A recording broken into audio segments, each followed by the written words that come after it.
What is up, y'all? It's your boy Spicy Noodles, and we are back again with another deck tech video. And as voted on by the good people of TikTok, today we are doing Bello, Bard of the Brambles. He is a raccoon bard. During your turn, each non-equipment artifact and non-aura enchantment you control with mana value 4 or greater is a 4/4 elemental creature in addition to its other type, and it has indestructible haste, and whenever this creature deals combat damage to a player, draw a card. So we have, in this deck, we have a lot of high cost enchantments, vehicles, artifacts, because on my turn, they will then be creatures, and on opponent's turns, they're just artifacts, they're just enchantments. So they're immune to, destroy all creature spells, anything like that. It's just a lot of fun to play, a lot of chaos with Bello. So let's get into it. As normal, I've separated the lands and everything else, but we'll run through the lands real quick. Nothing fancy, just some lands. Not even any real special lands in there, just straight lands. All right, so let's get into the actual deck. Starting off, we have Glorious Sunrise. At the beginning of your combat on your turn, choose one. Creature you control get a +1/+1 and gain trample until end of turn. Target land gains tap, add 3 green mana until end of turn. Draw a card if you control a creature with 3 or greater, or you gain 3 life. Pretty much we just used the first one to give creatures +1/+1 and trample until end of turn, because remember, this, since it costs more than 4, is a creature on my turn. Warstorm Surge. Whenever a creature you control enters, it deals damage equal to its power to any target. I actually probably am going to switch that out eventually, because when I first got this deck, I was under the impression that the enchantments and artifacts enter as creatures, but they do not. They become a creature once they are in play. So this one actually needs to be swapped out. I mean, I do have creatures in the deck, but not enough to actually warrant this being good. What up, guys? Quick edit. Yes, Warstorm Surge does trigger when I cast a artifact or enchantment with CMC 4 or greater. I just asked in a rules Discord. I was incorrect in my assessment, so yes, I will be leaving it in there because it will trigger to do the damage upon entry. Ragadraga Gorgut's Boss. He is a human boar. Each creature you control with a mana ability gets +2/+2. Whenever a creature you control with a mana ability attacks, untap it. Whenever you cast a spell, if at least 7 mana was spent to cast it, untap target creature and it gains +7/+7 and trample until end of turn. So he is in here for the simple fact of I have a lot of excuse me, high cost mana rocks that will become creatures on my turn, so I can attack with them, untap them, use them for mana in main phase 2. The Rolling Hamsphere. Rolling Hamsphere gets a +1/+1 for each hamster you control. Whenever Rolling Hamsphere attacks, I create 3 1/1 red hamster creature tokens. Then it deals X damage to any target where X is the number of hamsters I control. Crew 3, but we don't have to worry about crewing it because it is a creature on my turn. Coat of Arms. Since all of my artifacts and enchantments are elemental creatures, they all get bumped. Old Gnawbone, because treasures help for mana cost, and there are a lot of high cost cards in here. Farseek, just a good way to go get some mana. Lightning Greaves to keep Bellow safe. Blasphemous Act. Spell costs 1 less to cast for each creature on the battlefield, and Blasphemous Act deals 13 damage to each creature. But the creatures I control on my turn are indestructible, so therefore I can wipe the board and keep everything safe. Threefold Thunderhulk. Threefold Thunderhulk enters the battlefield with 3 1/1 countered on it. Whenever Threefold Thunderhulk enters the battlefield or attacks, create a number of 1/1 colorless gnome artifact creature tokens equal to its power. Sacrifice another artifact and pay 2. Put a 1/1 counter on Threefold Thunderhulk. So we make a bunch of little gnome tokens. When I have stuff in there to bump his power up, because he will enter as a 4/4. It will get 7 gnomes off the cast instead of 3. Berserker's Onslaught. Attacking creatures you control have double strike, so all my enchantments and artifacts can hit twice. Aggravated Assault. Untap all creatures you control if it's a main phase. If there's an additional combat phase, followed by an additional main phase, activate only as a sorcery. So if I have the right combo out where I can, you know, attack, tap for mana, blah, blah, blah, infinite combats. Explore, more mana ramping. Roaming Throne to make some of my enchantments trigger twice, because I would call elemental as the type, then all the elementals on my turn would then trigger twice to have abilities, triggered ability rather. Cultivate, more mana ramp, rampant growth, mana ramp. Sanctum Weaver, a little mana dork. Tap to add X mana of any one color, where X is the number of enchantments you control. Galta costs X less to cast, where X is the total power of creatures you control. All my artifacts are going to be 4/4s, so therefore I get a handful of 4/4s out. Galta costs 2 mana. The Great Hinge. The spell costs X less to cast, where X is the greatest power among creatures you control. Tap it to add 2 green mana and I gain 2 life. Whenever a non-token creature enters the battlefield under my control, I put a 1/1 counter on it and draw a card. Fanatic of Ronas. Tap to add a green mana, or tap to add 4 green mana. Activate only if I control a creature with power 4 or greater. All my enchantments and artifacts are creatures on my turn. So that works out. Teapot Slinger. He's got menace, so he has to be blocked by multiple creatures. Whenever you expend 4, Teapot Slinger deals 2 damage to each opponent. You expend 4 as you spend your 4th total mana to cast spells during a turn. That's not hard to do. Mithril Coat, another way to keep Bellow safe because it gives him indestructible. Reaver Titan. He has Void Seat Shield, protection from any mana values 3 or less. Gatling Blaster. Whenever Reaver Titan attacks, it deals 5 damage to each opponent, and you can crew it for 4, but he's a creature on my turn anyway, so I don't have to crew it.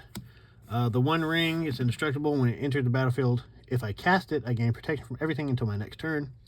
At the beginning of your upkeep, you lose 1 life for each burden counter on the One Ring. Tap, put a burden counter on the ring, and draw a card for each burden counter on it. Yes, it's a proxy. I don't care. Thickest in the Thicket.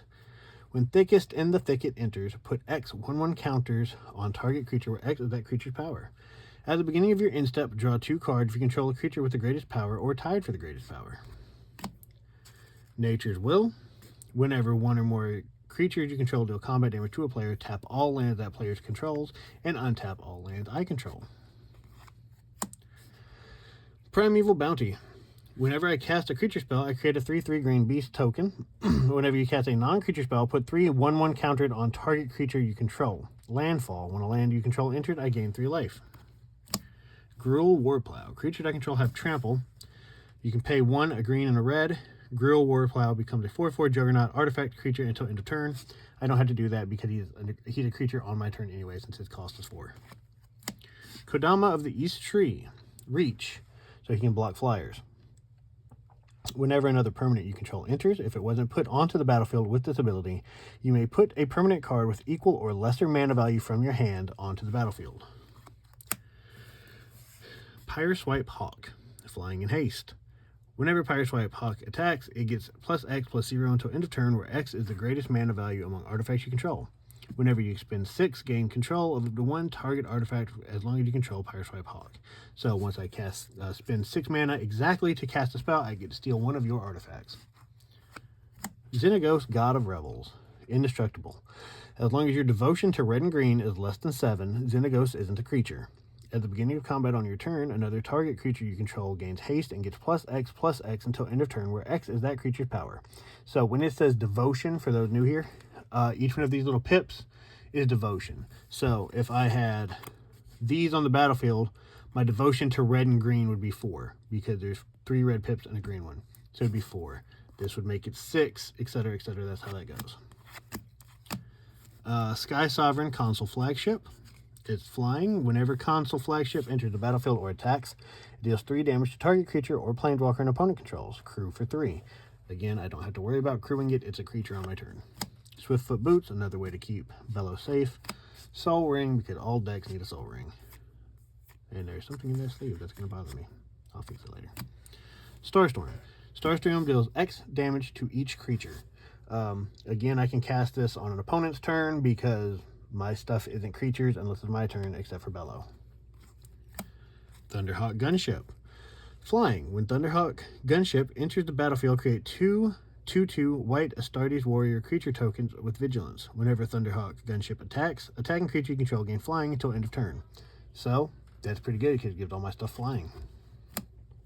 Coveted Jewel. When Coveted Jewel enters the battlefield, draw 3 cards. Tap, add 3 mana of any one color. Whenever one or more creatures an opponent controls attacks you and aren't blocked, that player draws 3 cards and gains control of Coveted Jewel. Untap it. Solemn Simulacrum. When this creature enters, you may search your library for a basic land card, put that card onto the battlefield, tap, then shuffle. When this creature dies, you may draw a card. Disruptor Wanderglyph. When Disruptor Wanderglyph attacks, exile target card from an opponent's graveyard. It's really good against anybody running Reanimator or, you know, stuff to just bring stuff back from graveyards. It's really good to thin that down. Achroma's Memorial.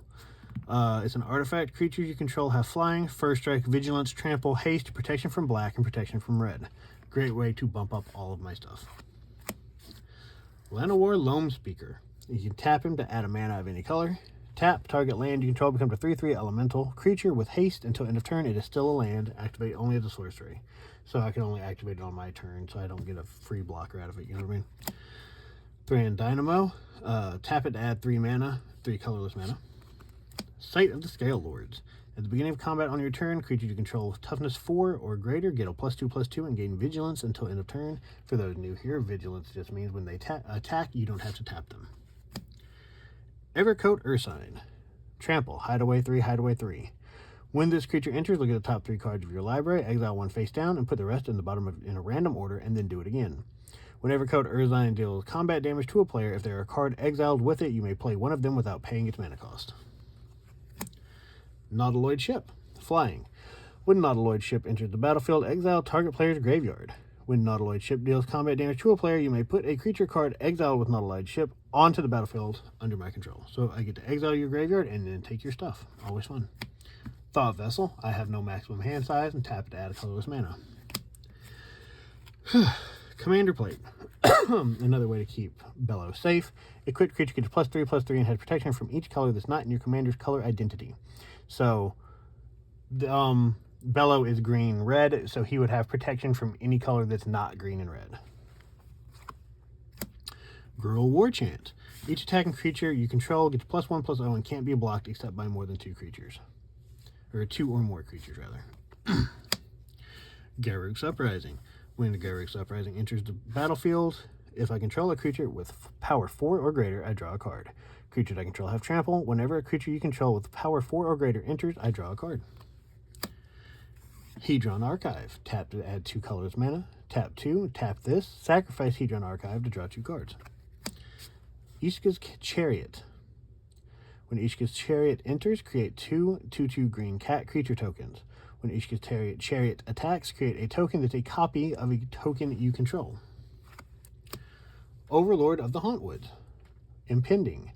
So basically you can cast it for its impending cost, and basically it sets it off to the side, and 4 turns it comes in. Whenever Overlord of the Hauntwoods enters or attacks, create a tapped colorless land token named Everywhere. This is every basic land type. So it's, you know, it's good for a couple of free lands before somebody blows it up. You know what I mean? Gilded Lotus. Add 3 mana of any one color. Scepter of Eternal Glory. Tap it to add 1 mana of any color. Tap it, add 3 mana of any one color. Activate only if you control 3 or more lands with the same name. Malevolent Chandelier. Flying. Tap 2, put target card from a graveyard on the bottom of its owner's library. Activate only as a sorcery. Unnatural Growth. At the beginning of each combat, double the power and toughness of each creature you control until end of turn. So this pairs up really good with Roaming Throne, because if I call elementals as the type for Roaming Throne, this is an elemental on my turn. That would be the triggered ability. So at the beginning of combat, it would double, and then because of Roaming Throne, it would double again. So I'd have very strong creatures. And then pair this with Gratuitous Violence. If a creature you control would deal damage to a permanent or player, it deals double that damage instead. And again, since this would be a creature on my turn, Roaming Throne would double it again. Asceticism. Creatures you control can't be the target of spells or ability your opponents control. Tap 1 and a green to regenerate target creature. Heroic Intervention. Permanents you control gain hexproof and indestructible until end of turn. Sunbird's Invocation. Whenever you cast a spell from your hand, reveal the top X cards of your library, where X is that spell's mana value. You may cast a spell with a mana value X or less from among cards revealed this way without paying its mana cost. Put the rest on the bottom of your library in a random order. Arcane Signet. You can tap it to add a mana of any color in your commander's color identity. Sisei's Ring. Tap to add 2 colorless. Urgolem's Eye. Tap to add 2 colorless. The Ichor Elixir. The top part is only good if you're playing Plane Chase, which not a lot of people do anymore, but you tap it to add 2 mana of any color. These are the mana ability artifacts that I was talking about with Raga Draga. So there you have it. That's Bellow, Bard of the Brambles. Fun way to kind of infuriate the table a little bit, because they'll go to wipe all creatures, and you don't have a lot of creatures because they're only creatures on your turn. So there you go, guys. Leave a like and a thumbs up, subscribe for more. I got more coming because I got more decks. Peace out.